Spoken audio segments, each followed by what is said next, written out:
சாஸ்தா அப்படின்னு சொல்லக்கூடியவர் காவல் தெய்வமாகவும் பல கிராமங்கள்ல ஐயனாராக பாவிக்கிறார்.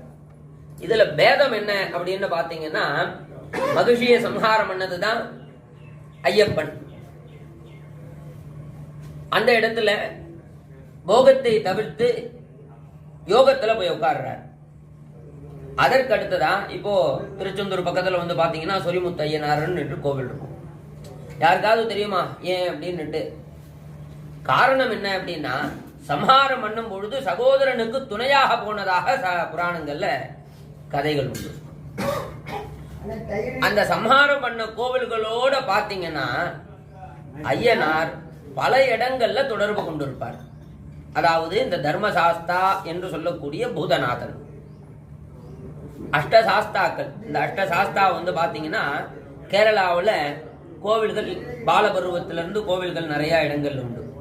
உங்க குலதெய்வமும் அங்க இருந்து நீங்க இங்க ஆராதனை பண்ணிட்டு இருக்கீங்க. ஏன்னா நாமெல்லாம் புலம்பெயர்ந்த நபர்களாக மாறியதின் பொருட்டு நாம சுவாமியை இங்கேயே ஆராதனை பண்ணிட்டு இருக்கோம்.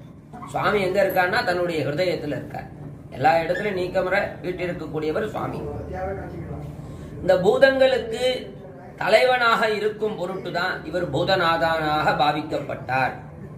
அந்த பூதநாதன் பல கிராமங்கள்ல வந்து பாத்தீங்கன்னா ஐயனாரா பாவிப்பாங்க.